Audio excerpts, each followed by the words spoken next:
Olá! Novamente eu, Rita Brunherotti, atriz, contadora de histórias, professora de arte. Estou aqui através da Fundac, a Fundação Educacional e Cultural de Caraguatatuba, que nos manda, aqui os artistas orientadores, os contadores de história, lá no YouTube.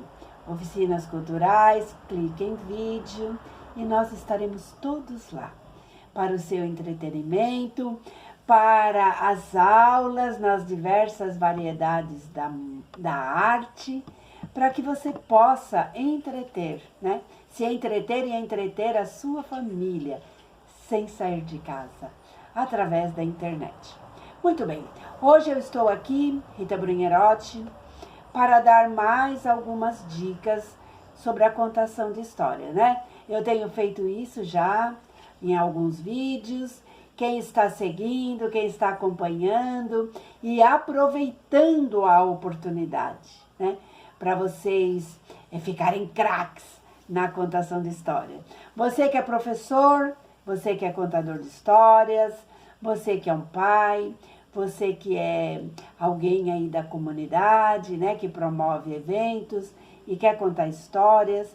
Então, vai vendo os meus vídeos, tem vários lá no YouTube. Vai seguindo as dicas e colocando em prática para que a sua contação de história saia o melhor possível, para entreter o seu público-alvo. Então, hoje eu vou falar mais um pouco aqui sobre a voz. Nós, os contadores de história, atores, atrizes, os professores, somos profissionais da voz. E se não cuidarmos da nossa voz e não soubermos dar um bom uso da nossa voz, a nossa contação de história vai ficar, como diriam os antigos, capenga, Como diria a Inha Rita, vai ficar capenga. Então a voz, o contador de histórias é um todo orgânico, certo? Que se expressa pela voz. O contador de histórias, quando ele vem com a sua história, ele vem no total, na íntegra, com o corpo todo. Mas é uma contação, é uma narração. Então, o que sobressai é a voz. E pelo corpo e pelas expressões faciais, como resultado de um estímulo que tem a sua raiz no texto contado, mas previamente elaborado em termos de imagens, ritmo, movimentos, memória, emoção, silêncios, treinamentos. Então, quando você vai para contar essa história, você já treinou, você já ensaiou, você já leu, você já se apropriou dessa história. Esse é o termo que nós usamos, porque se você não tiver se apropriado dessa história, você não consegue contar.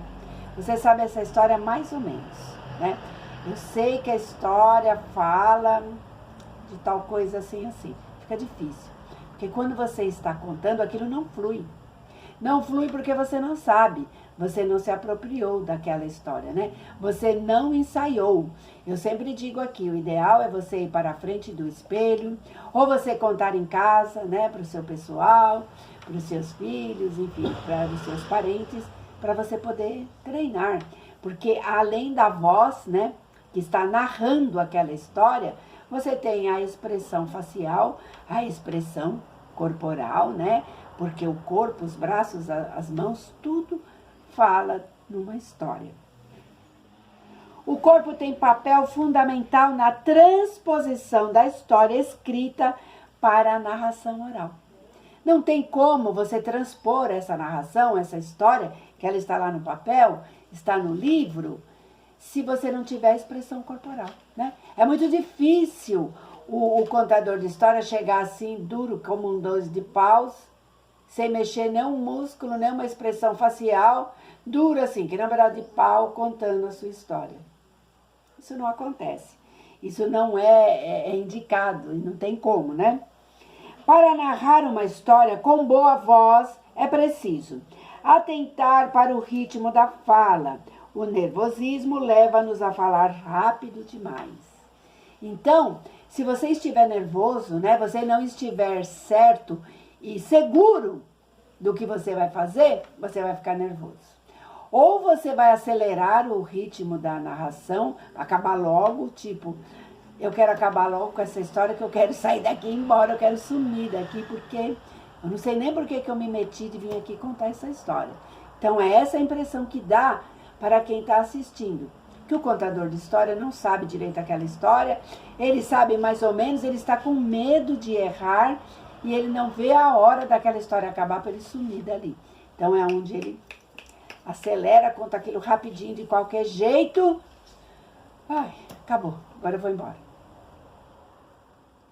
Projetar a voz. O nervosismo, a inexperiência e a má respiração costumam afetar a projeção da voz. Então, não há como você contar, atuar ou dar uma aula sem respirar, né? A respiração, ela faz parte. Como que você vai narrar, vai contar uma história se você não consegue respirar? Se você está atropelando tudo, falando tudo, o seu fôlego acaba e quando você vai falar a última frase daquela história, ela nem sai, porque não tem mais fôlego. Você não sabe usar o seu diafragma, que são exercícios que nós, os atores, usamos para poder falar o nosso texto, né? Para podermos atuar nas nossas peças. E então, se você não consegue fazer os exercícios, né? Para o diafragma, que é esse músculo que fica aqui, né? Que aqui para cima está o estômago, está o esôfago, aqui para baixo está a parte, né? Do intestino grosso, delgado e tal. E aqui neste meio nós temos um músculo chamado diafragma, que é quem divide isso daqui. E faz com que o ar vá para o pulmão, com que o ar saia do pulmão. Então nós temos que saber respirar. Por quê? Porque senão a gente não consegue contar essa história.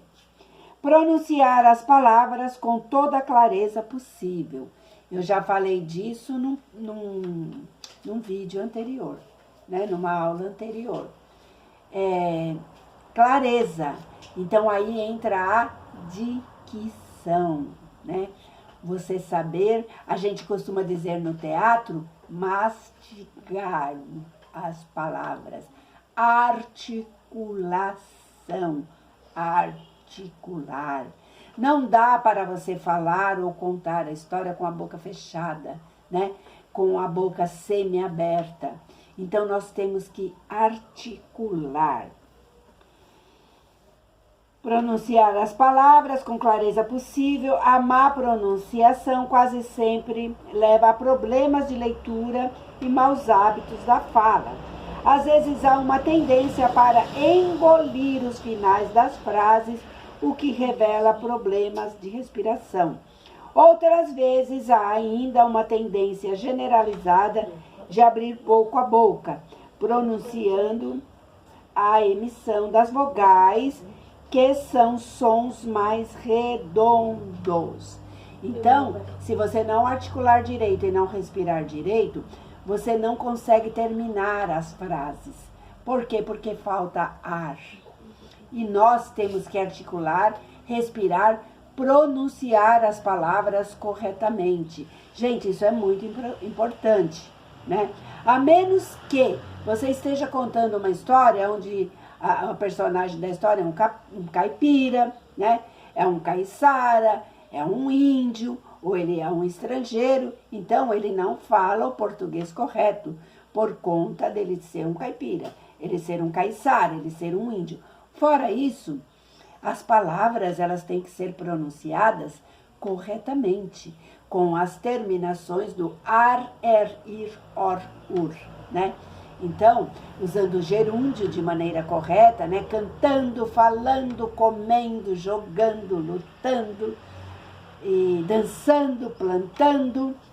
Nós temos que prestar atenção nisso, para que a gente não dê mau exemplo, né? Para as crianças que estão ouvindo a história, para as pessoas que estão ouvindo, ou o mesmo autor daquela história, né? Caso ele ainda seja vivo, seja uma história em que o autor, de repente, até está presente, ele vai falar, nossa, Mas na minha história não tem essa palavra, não pronunciada desta maneira, né?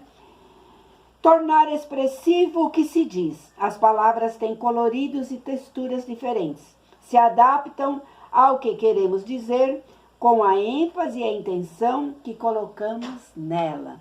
Então, aquela frase, aquela expressão, ela é forte, ela é fraca, ela é calma, ela é nervosa, enfim. Nós é que damos essa tendência para essa história que nós estamos contando, aquela ênfase, ou a calmaria, ou o susto, ou o medo, cabe ao contador através da expressão corporal, facial e da fala. Gente, mais uma vez o tempo está acabando, né? Eu já estou passando aqui do meu horário, mas eu volto. Eu volto com novas dicas e eu espero que vocês tenham gostado e que vocês possam assistir o vídeo, pôr em prática o que eu ensino aqui e vão lá nas oficinas culturais. Qualquer dúvida, coloque um recadinho lá nos comentários e a gente vai tentar ajudar vocês. Obrigada, beijos, até!